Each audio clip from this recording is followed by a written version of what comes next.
Здравствуйте, в эфире 7 дней плюс. Бездомные животные – эта проблема давно стала предметом пристального внимания как общественности, так и органов власти. Вместе с ростом обращения и жалоб на бродячих собак неуклонно растут масштабы самой проблемы. А по всей стране не хватает приютов, и какие способы решения вот этой извечной темы мы сегодня поговорим с нашей гостьей. Светлана Анатольевна Кима, руководитель приюта «Щенячий патруль». Здравствуйте. Здравствуйте. Светлана Анатольевна, вот проблема бездомных животных существует давно, да, никак не решается. Очень много бездомных животных, в принципе, у нас в республике, да в стране как бы эта проблема достаточно актуальна. С чем связано, да, скажем так, вот откуда растут ноги, как появляются вот эти бездомные животные на улице, почему животные становятся бездомными, да? Ну, как я всегда говорю, бездомное животное – это обычно и, в принципе, в практике это бывшее домашнее животное, которое просто недобросовестные хозяева когда-то выкинули на улицу. То есть собаки из воздуха не появляются, и кошки также. Это обычно выброшенное животное, которое было не стерилизованное, оно, естественно, дало потомство на улице. И вообще проблема бездомных животных – это безответственное отношение. Начинаем мы с этого. Второй пункт – это, конечно же, стерилизация. Если сделать стерилизацию обязательной, возможно, даже, тогда мы получим вот результат того, что не будут выброшены щенки, котята. Также бездомная собака не придет и не родит в коробке около мусорки. Это обычные люди, которые приносят то, что родило им дома. Поэтому, если вот вообще рассуждать об этом, это надо, конечно, доносить до людей. О том, что надо стерилизовать, надо следить за своей собакой или кошкой. Самовыгул – это, естественно, не есть решение проблемы, пускай собака сама погуляет. Как можно привлечь к ответственности этих нерадивых хозяев? Возможно ли это? Я так понимаю, это такой, вы знаете, замкнутый круг. Замкнутый круг. Но, наверное, если вот взять хотя бы какой-то случай, прямо его рассмотреть и общественности это показать, как пример, тогда, наверное, человеку будет стыдно, и другие люди побоятся. Многие же приюты всегда как бы объясняют, что там кому-то подкидывают, кто-то забирает с улицы и не знает потом, что с ним делать. Поэтому наш приют, он мини-приют, и поэтому большая часть, допустим, животных, которые к нам попадают, или люди, которые к нам обращаются, какой-то части мы только можем информационно помочь. Но как мини-приют за год мы пристроили 270 щенков. Это, ни один, наверное, приют столько не пристраивает, сколько мы. Это то, что мы, во-первых, следим за нашими малышами, которых мы отдаем, а зовем мы их малыши, потому что для нас это дети. Мы им даем бесплатное медобслуживание в клинике при приюте, который мы тоже открыли. И это действительно дало показатель вверх из-за того, что брать стали больше. У нас бесплатная стерилизация, бесплатная вакцинация, бесплатное лечение для щенков, которые прошли через приют «Щенячий патруль». Да, давайте объясним, вот приют «Щенячий патруль», все-таки. Есть отдельно приют, я так понимаю, есть клиника, но это такая общая организация, да, как она работает, то есть вот вы мне за кадром сегодня рассказывали, да, что могут и люди, да, прийти к вам, которые просто подобрали собаку, но не всем, наверное, вы можете помочь, просто нет возможности, да? Мы всегда у нас нет возможности оставить у себя. Если бы мы, говорю, всех оставляли, мы бы треснули, у нас небольшое помещение. Мы помогаем информационно и, опять же, медицинское обслуживание, которое вот человек нашел собаку, он не знает, что с ней делать, собаке плохо. То есть мы ему говорим, давайте вы сейчас придете в клинику, мы вам все сделаем, поможем вам с дальнейшим пристроем, но просто мы не сможем собаку оставить у себя, у нас нет столько места. Бывают случаи, когда действительно мы выезжаем и видим, что тут никто не поможет, кроме нас. Мы тогда действительно забираем, привозим в приют и занимаемся пристроем, лечением, если нужно. У нас работают дети, волонтеры. Из нашего названия «Щенячий патруль» вы можете понять, что, во-первых, это щенки, а во-вторых, со щенками с утра до вечера занимаются дети. Дети приезжают со всей Казани. Это такие волонтеры нашего приюта. Они приезжают и сидят до упора, пока приют не закроется. То есть они занимаются выгулом, уборкой, социализацией. То есть все щенки, они настолько уже знакомы с детьми, что проблем в семье уже не возникает. Они уже знают, что такое дети, как они там могут тебя взять на поводок, на руки. И сами дети уже научились этому обращению.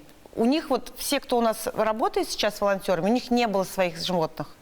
Они не знали, что такое собака или что такое кошка. То есть они получили настолько большой объем знаний, то есть они помогают при клинике, они знают, если видят животное, там звонят, говорят: Светлана, вот здесь животное, давайте что-нибудь придумаем, давайте как-нибудь поможем. То есть это не безучастные дети, как я говорю, наверное, дети, которые работают вот так в таком контакте, они не выкинут свое животное на улицу, они обязательно его стерилизуют, потому что они сами говорят: мамочку будем стерилизовать, когда мы привозим щенков. Вот. А есть какие-то требования? Вот дети приходят к вам, помогают вам, ну или вообще, в принципе, к волонтерам какие-то требования? Или просто все, кто хочет, приходите? Вы знаете как, у нас как, сначала надо прийти посмотреть. То есть, как я говорю родителям, многие у нас бывает такое, что оставляют ребенка, уезжают, и ребенок целый день один. Я говорю, ну, у нас немножко не детский сад. Волонтеры, которые живут рядом, они проводят целый день в приюте, потому что у них есть возможность пойти домой, пообедать, как бы, и вернуться назад. Вот. А так, в принципе, выходные, приемные часы, они всегда есть. Также со щенками выходят на улицу, гуляют, можно на ручках подержать. Мы делаем такие, расстилаем на газоне, у нас там коврики, дети сидят, как йога со щенками. Ну вот время. многие боятся, да, брать, есть такой какой-то расхожий стереотип о том, что вот брать из приюта, может быть, это с психикой там проблемы, неадаптированные животные там, я не знаю, есть ли такой вот миф? Вы знаете, как просто многие не понимают вообще, что такое приют. Приюты бывают все равно разные. И, естественно, в больших приютах, где много собак, щенкам очень тяжело уделить время. Поэтому мы и делаем акцент именно только на щенках. Что боятся, что щенок не знает, что такое ребенок, он может его прикусить, а ребенок не знает, как взять щенка. И многим мы говорим, до того, как взять нашего щенка, пускай ребенок ваш походит, вот он хочет собаку, пускай он походит, поубирает, пускай он повыгуливает, пускай он будет понимать, что с этой собакой надо заниматься. То есть вы и хозяев воспитываете заранее? Воспитываем. Да? Мы стараемся максимально, мы практически 24 часа на связи, нам пишут какие-то проблемы, нам высылают фотографии. Там, если щенок вдруг себя плохо почувствовал или еще что-то. Ну вот с какими, да, трудностями сталкивается хозяин, когда, например, он берет из приюта щенка, допустим, с какими, вот в основном, да, трудностями он может столкнуться? Основные, да, запросы, которые вам поступают после уже того, как взяли, с какими Основная проблемами проблема, звонят? что люди забирают щенка, и они почему-то сразу хотят напоить его молоком. Я уже говорю, это прошлый век. Молоко не усваивается у собак. Им даже я нельзя. это знаю, у меня нет вот. собаки. А это вот как закономерность. Взяли щенка, ой, он такой хорошенький, он так хотел пить, мы дали ему молоко. То есть это, естественно, начинается как бы проблема с животом. То есть это одна из таких вот. Вторая проблема, многие не знают, что такое клещи. То есть мы им тоже это объясняем. Мы выдаем обязательно паспорт, где прописываем прививки, где прописываем обработки от клещей, которые они могут также бесплатно приехать сделать в клинике. То есть человек, по идее, получает документ, где все уже за него написали, ему только надо следовать инструкциям, которые есть в паспорте. Ну вот смотрите, да, вот по поводу брошенных собак, да, вернемся к этому вопросу, да, еще появляется вот такая мода на породы, она тоже существует, да, люди хотят вроде как породистого взять щенка. Как вы относитесь вообще к этому явлению, кстати, мод на породы? Вы знаете как, в принципе, ну, у людей тоже должен быть выбор, как я говорю, но чаще всего с породистыми собаками сталкиваются с тем, что они заводят ему беспородного друга. Потому что люди работают, заняты, и если собака все время одна, собака прям любимчик семьи, то ей скучно. И очень часто к нам приходят, объясняют ситуацию, нам нужна вторая собака, чтобы была социальная, чтобы была не агрессивная. Вот у нас есть наша собака, мы хотим, чтобы у него был, так скажем, друг. Вот. В принципе, если вы сейчас обратите внимание, по городу очень много людей ходит с собаками без породы. И я всегда, если честно... То есть все-таки пошло там, да? Пошла такая мода, так скажем, и люди даже гордятся, что у них вот такая собака. Могу позволить, но возьму из приюта. Да, вот, наверное, такой слоган надо закрепить, потому что, как я всегда говорю, спасите чью-то жизнь, ну, как бы... Плюс в карму. Ну и породистых выбрасывают, и иногда такое тоже ведь случается, да? Вы знаете, как у нас было несколько случаев породистые, когда убегали, когда был случай, что реально выбросили собаку с проблемой, у нее действительно была большая проблема, которую надо было решать медицинская, и поэтому от нее избавились. То есть сейчас у нее все хорошо, проблема решена медицинская, собака пристроена. То есть Ну, вот как-то так. Как-то отличается вообще уход за такой собакой, ну, породистой или без породы, или это вот одинаковое? Да вы знаете, наверное, нет. Просто, опять же, надо понимать, что собака, ее надо воспитывать, что это ее нельзя, вот, ну, просто привел домой, выпустил, и собака должна сама научиться командам, куда ходить в туалет, куда нельзя, что грызть и не грызть. И поэтому, конечно же, надо заниматься. Ну вот, кстати, о воспитании. Тоже с этим сталкиваемся, да, то, что отсутствие, скажем так, ну, люди не знают, как воспитывать своих собак. Это видно иногда на площадках, на улице, да, и как они себя ведут. Где-то там жестокое даже обращение иногда прослеживается со своими питомцами. Вот как считаете, как вот можно искоренить эту проблему, повысить уровень знания? Ну, вы знаете, как, наверное, если вообще это поставить как обучающую программу, допустим, ну, на телевидении, хотя бы там раз в месяц, кинолог бы рассказывал, как заниматься с собакой, как себя вести с собакой, то, наверное, это бы вообще дошло до масс. А так мы на основании нашего небольшого канала, мы стараемся вот доносить то, что мы можем. Но, в принципе, это реально работа с кинологом. Или хотя бы, чтобы человек, как я говорю, ну, YouTube посмотрите, там, в принципе, все есть. Но сейчас вот потребность в кинологах возросла, не возросла, как вы прослеживаете такую динамику последние Нет, ну, годы? многие обращаются, да. Потому что я тоже заметила, что вот у кого есть собаки, раньше как-то это было так не в ходу. А сейчас вот, ну, мы ходим к кинологу, там, учимся там каким-то командам, учимся дисциплине. Потому что, видите, как в Казани, ну, я так, как бы, наш замечательный город, в нем сейчас все больше мест, куда ты можешь прийти с собакой. И люди же, конечно же, хотят приходить туда с воспитанной собакой. Вот. Поэтому, наверное, это вот если больше у нас кафе, ресторанов разрешат приходить с животными, мы получим, наверное, большего результата. В этом тоже, мне кажется, распространение уже определенное получило, да? Да. У нас много заведений. Мега, опять же, в Меге можно приходить с питомцем, гулять по Меге. Как бы это большой плюс, потому что обычно люди, когда они искренне любят свою собаку, им охота разделить с ней и шопинг, а не так просто закрыть ее дома и уйти гулять. Вообще собачников много, я заметила. Почему-то вот я в последнее время стала замечать, что их прям много становится, популярность, что ли, какой-то. Или, может быть, просто раньше у меня глаз не ложился на это, но действительно вот много с собаками ходит. Вот, кстати, в части воспитания, вот мы говорим животных, да, в части воспитания самих хозяев. Они ведь тоже не всегда, да, то есть где-то вот эти вот вечные проблемы убирания за своей собакой, да, в общественных местах. Здесь еще есть такой момент, да, когда отсутствие площадок, я так понимаю, да, для выгула собак. Вот в этой связи как-то движется в этом, ну, в этом направлении что-то? Ну да, у нас в Казани сейчас открывается очень много площадок для собак в плане, как было раньше и как сейчас. Мы на этих площадках тоже бываем, приезжаем, и вот эти зоны для того, чтобы люди могли прийти со своим питомцем, они, конечно, сейчас, по-моему, стараются открывать в каждом районе, ну, по возможности, потому что это же тоже выделить земельный участок, обустроить. А так-то собачники, конечно, рады, потому что вот у нас нет рядом зон, где можно погулять с собакой. Поэтому дети у нас уходят и гуляют недалеко от приюта, но у них всегда с собой есть пакетики, они всегда все убирают, как бы они следят. И ну вот сейчас только буквально за кадром разговаривали с сотрудницей нашего телеканала, которая сказала, вот у меня большая собака, мне нет ее выгуливать. Вот, это проблема, да, согласна. Поэтому, может быть, собак бы брали и больше, если бы действительно были бы какие-то, ну, больше условий, так скажем. Это же как и парковка для машин. Если нет где машину парковать, думаешь, зачем тогда покупать эту машину? А сколько у нас, интересно, вот не скажете, да, точно, сколько примерно не у могу нас прямо сказать. специализированных площадок, да? Ну, по-моему, их не так много. Не так много, но их открывали новые несколько площадок новые. В Осиново вот мы ездили на открытие площадки. Там, ну, очень красивая площадка, очень удобная, в принципе. Что касается вот помощи приютам, да, я так понимаю, помощи ждать неоткуда, да?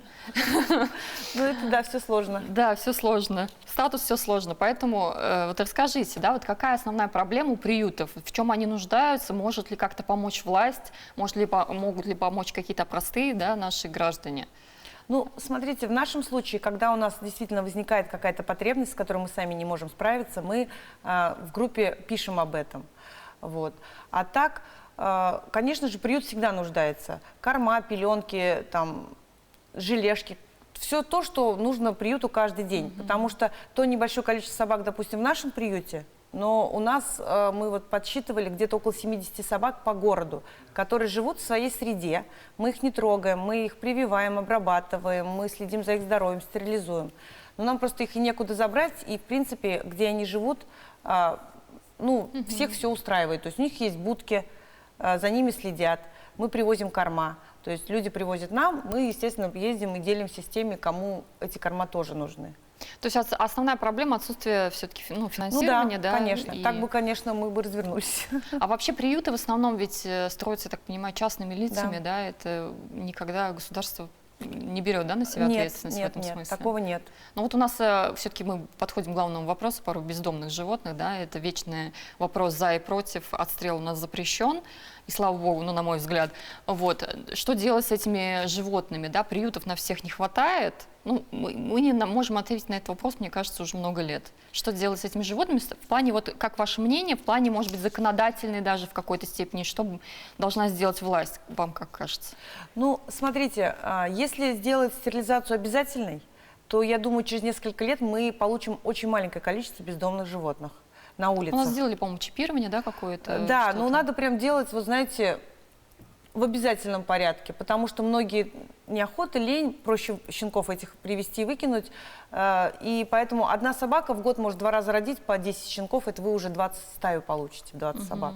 Но если собаки живут в своей среде, где они все стерилизованы, то продолжительность жизни у них не такая большая все равно, они там 100 лет не живут, и они со временем уменьшаются. Поэтому как отстрел он не работает, потому что еще больше начинают рожать собаки, которых вообще не отловить. Это дикие собаки. Да.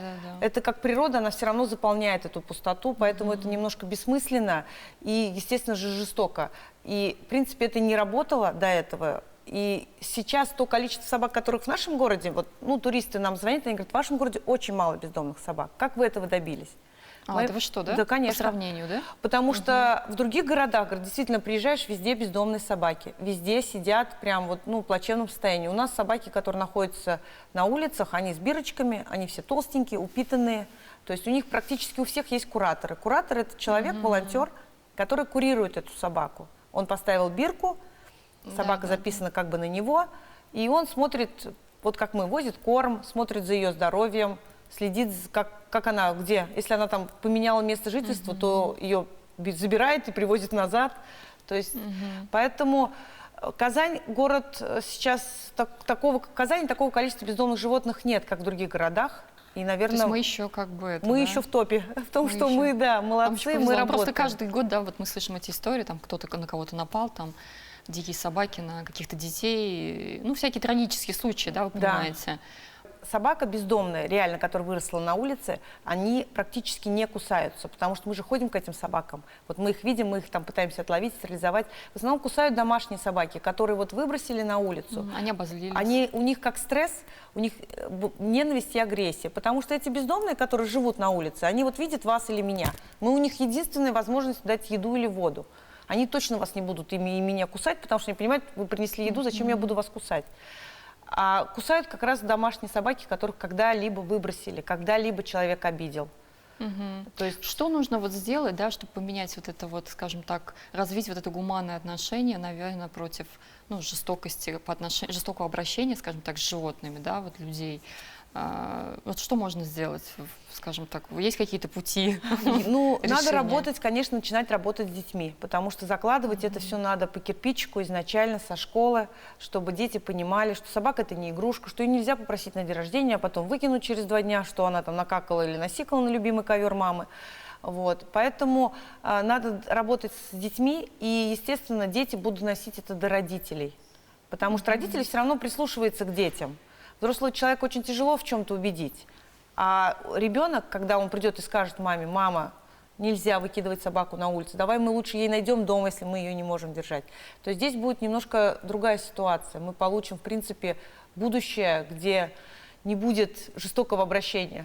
Вот с молодого поколения, то есть, считаете, Да. нужно начать. Ну вот как раз я прочитала, что в ряде стран, да, есть такая практика, когда вот детей приводят на экскурсии вот в кинологические центры, Да. в какие-то вот конюшни, там они знакомятся с животными, там взаимодействуют с ними под взглядом профессионала, да. Вот как вы считаете, вот может быть нам тоже что-то подобное? Ну, мы уже работаем в этом. То есть мы приучаем к тому, что вот дети, как мне вот мамочки детей, которые к нам приходят, говорят, моя даже дома полы не моет. У нас они моют полы по 200 раз за день. Они моют клетки, они моют щенков, они моют посуду. Еще детей воспитываете заодно, да? Да, то есть дети получают, и самое главное, что им это нравится. Они не делают это для того, чтобы им там кто-то сказал. Они сами спрашивают, можно мы еще завтра придем, можно мы вот еще что-то помоем. То есть и вот сам труд совместно с животными, в принципе, у детей, ну, эти дети не сидят по подъездам там, как бы не курят и еще что-то там не занимаются, да, там. Они действительно работают с животными, им это нравится, они получают от этого удовольствие, они живут этим. Они ждут с утра, когда приют откроется, чтобы прийти быстренько выгулить кого надо, что-то помыть, убрать. Сейчас, я думаю, после программы, да, все детей к вам на перевоспитание отправят, вы там, у вас взорвется приют. Да, может быть. Да, ну, я бы отправила, может быть, да, вот интересная Как я говорю, практика. детский лагерь. У нас вот девочка есть, Даша ее зовут, волонтер. Она начала ходить в мае того года, и она не пропускает ни одного дня. И зимой, и осенью, и весной. Она приходит с учебы, с учебниками, она делает уроки в приюте. Она приходит и уходит поздно вечером. То есть я уже смеюсь, говорю, Даша, А у нее нет животного, да? У нее дома? нет дома животного, да, такого, которого бы она вот так же могла потискать, также могла поиграться. То есть она прям наш такой волонтер. Мама не разрешает питомца взять, и она поэтому приходит, или как? Мама сказала, пока хватает того, что есть. Так что очень хорошая семья. Вот молодцы, воспитали ребенка как бы правильно. Ну вот расскажите, да, вот вы, сколько, кстати, ваш приют уже работает лет? Ну, мы год работаем на проспекте, а так, в принципе, 2 года существует щенячий патруль. Как вообще вы к этому пришли? Вот интересная тоже история. Вы любите животных? Да, я волонтер, как я всегда говорю, это обычный волонтер, который перерос из волонтера, уже понял, что не хватает, хочет чего-то большего. И поэтому было принято решение мной создать какую-то такую, ну, я даже не знаю, как мини-приют с клиникой, и все это вот как-то обросло людьми, детьми, я не знаю, собаками, и превратилось в такое действительно доброе дело. Если честно, я сама не ожидала. И если бы не мои друзья, которые были рядом со мной все это время, то, наверное, мне было бы очень тяжело, потому что было все и слезы, и решение «завтра я не пойду», все, я устала. Расскажите какой-нибудь случай, вот, который дал вам какой-то бесценный опыт, может быть, что-то поменял, может быть, что-то такое интересное. Ну, вы знаете, как вот моя подруга Эльмира, которая помогает мне по приюту, мы с ней как познакомились, она подошла ко мне в магазине и попросила помочь со щенками. Таких людей очень много. Я говорю, я не могу всем помочь. Она говорит, пожалуйста, просто поедемте, посмотрите их. Они живут в лесу без мамы. Вот мы поехали, посмотрели. Я ей говорю, ты будешь приезжать? Она говорит, я буду приезжать. И это единственный человек, который каждый день приезжал. Хотя уже можно было не ездить. Уже щенки пристроились, выросли. Можно было так не ездить, но она до сих пор рядом со мной ежедневно приезжает в приют и помогает. И, наверное, вот благодаря ей и еще, ну, как бы моя подруга Аня тоже, которая всегда говорила, Света, ты не можешь это бросить. Никто, кроме нас. Давай вперед. Мы молодцы. Мы уже столько сделали, мы стольким помогли. То есть, ну, друзья, семья, как бы это, конечно, большая зарядка. Ну, а были какие-то вот случаи, когда приводили, может быть, или вы находили какие-то вот что-то трогательное, я не знаю, случаи с животными? Невероятное. Ну, вы знаете, у нас, наверное, каждый щенок, у нас вообще у каждой собаки своя история, которую мы вот, ну, реально рассказываем.